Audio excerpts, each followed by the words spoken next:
Hello, we're back with another story update. This week, we're going to be speaking with Carl Reddish, who's originally from Jonesboro, Georgia. But before we speak to Carl, let's take a look at his story. I am Carl Reddish, and I am from Jonesboro, Georgia. I grew up extremely Southern Baptist. My parents are from Mississippi, and they were raised very traditionally. Once I was born, they already had a friend of theirs that they thought that was going to be the girl I was going to marry. And the day that I came out, they felt that all those dreams shattered. The first counselor we went to was a member of our church, and he would not tell me that what I was doing was wrong. So my parents got upset with that. So then we went to another counselor where the counselor said, well, in the Bible it says, this is what it says. And, my mom, she thought it was just black and white. Since it's written in the Bible, that's the end of the story for her. It actually took a movie that kind of made them see a different side of things. And once they saw the movie, they understood where I was coming from a little bit more, the words that I kept trying to express, but I quite couldn't. What was the name of the movie? Prayers for Bobby. Really great movie. Some of the conversations that the mother and the son had in the movie have been very similar to the conversations that me and my mother have had. And there was one part in the movie where he actually does find a partner, just before he actually commits suicide, and is wanting to bring that partner home, wanting to share, his life with his family, and the mother's not allowing it. And it made me remember a time that I was dating my longest person I've ever been in a relationship with, and just dealing with that issue and wanting to bring that person home and having that same argument with my mother.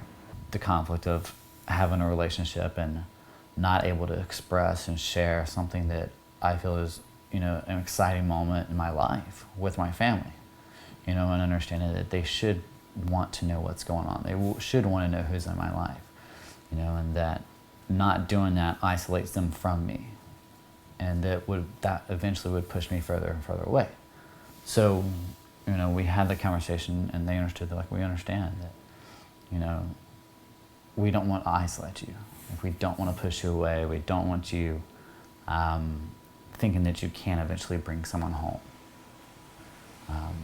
And that's when the conversation ended. My dad said, well, if you are in a serious relationship with someone, you can bring him home. Okay, Carl, thank you so much for joining us. That is, as it always has been, an incredible story. How have you been doing since these past 10 years that we last recorded that? The last 10 years have been great. Been kind of insane. Still living in Brooklyn. Have had the chance to live in the Hamptons for a little bit with work and do some really fun things with work. But I also got married, which has been really an amazing story, to add to my story.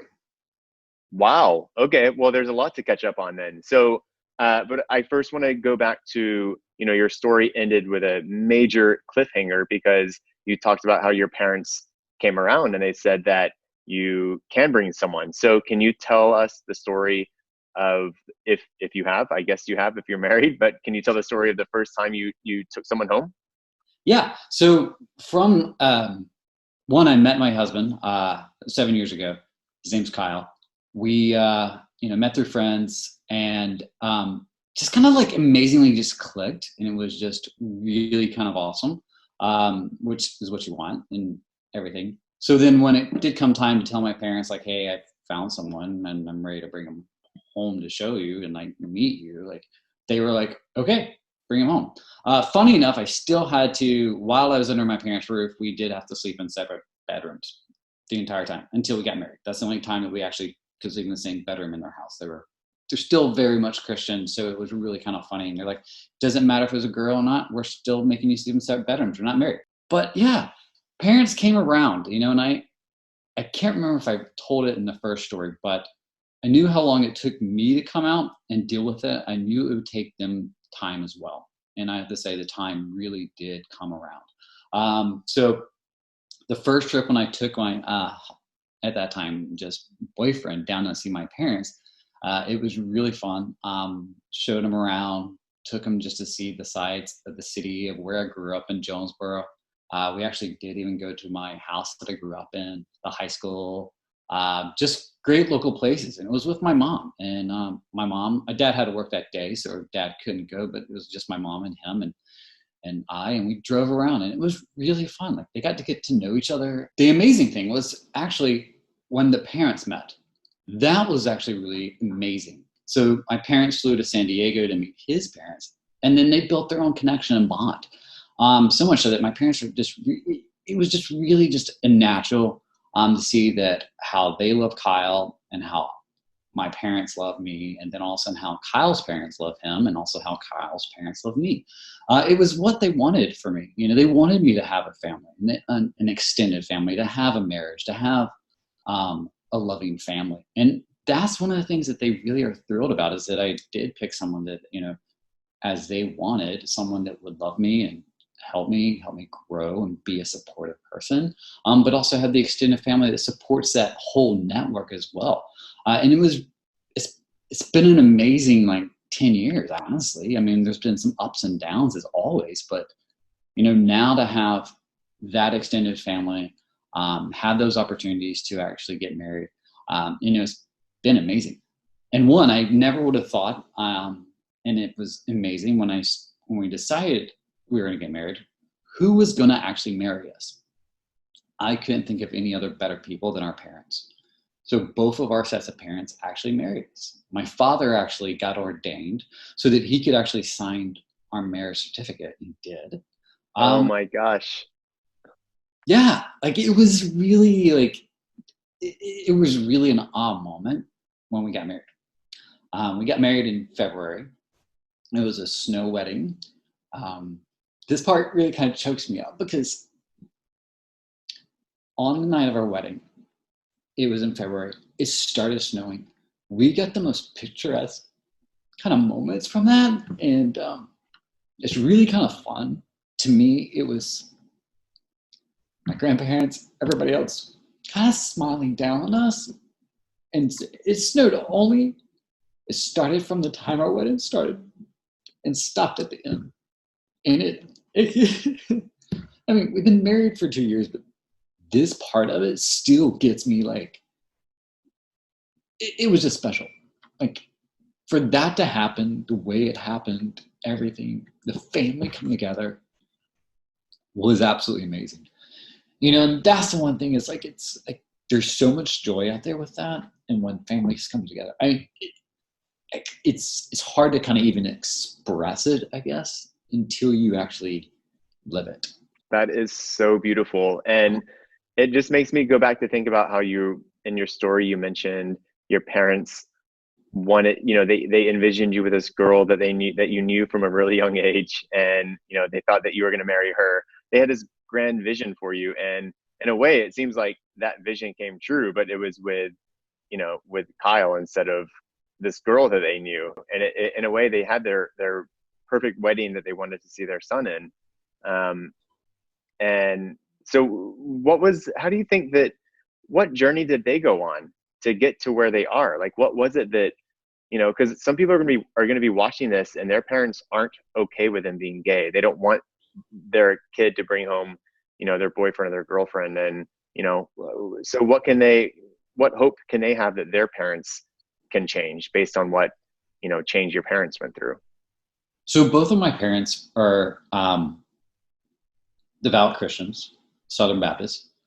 My father, he has his PhD in education.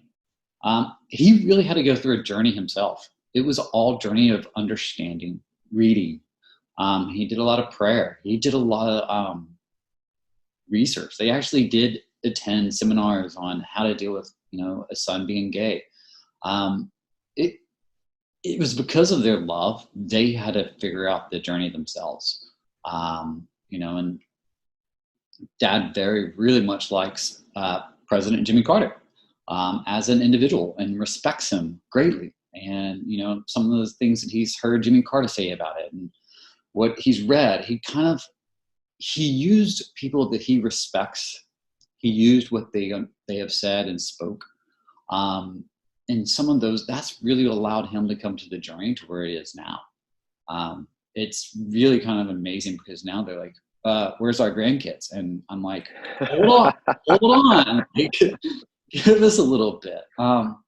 So that's one of the things. It's the parents got to find the journey themselves just as much as we find our own journey, and we had to do it ourselves. I think with parents that love their kids no matter what, they're going to find that journey. They're going to have that time. It's more of, you got to be you and making sure that you let the parents understand the journey themselves and help them when you can, if they ask questions and if they want to know things. And what about the flip side of that? What if someone is listening who is young and their parents aren't accepting? What would you say to those people, whether they're kids or adults? It's not just kids who have unaccepting parents.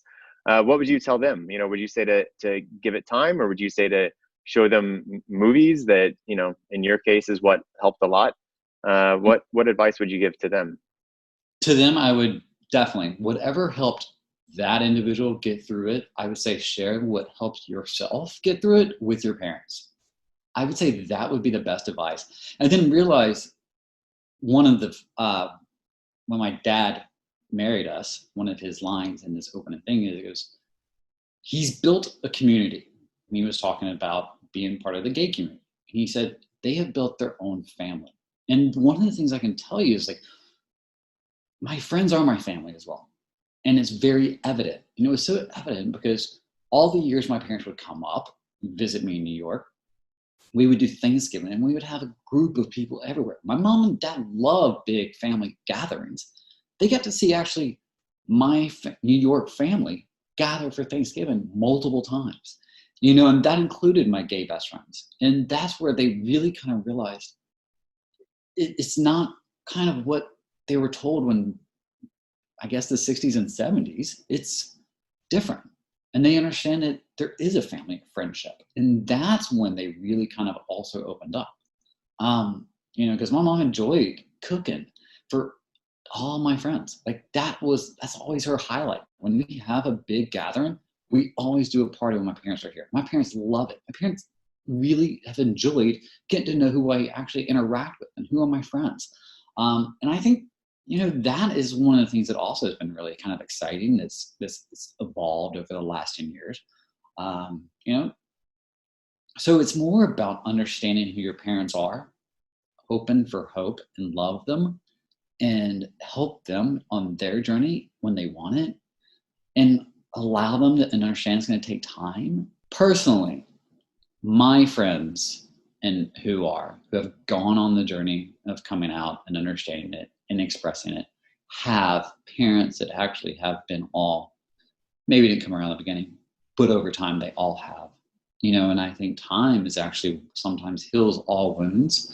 To the ones that don't have parents that are healing wounds, realize that you're going to be a part of a community that loves each other. And you're going to find your friends. You're going to find your network. You're going to find the people that you can count on. Everyone knows when I had a car, all of my friends, that I would help them move. So no matter what, and how living in New York, that is like gold, but I did, because those are my family.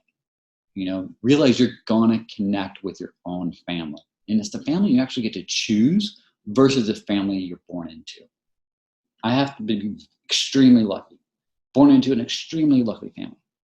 So is my husband. And I'm so proud that we actually can share that and have our families share.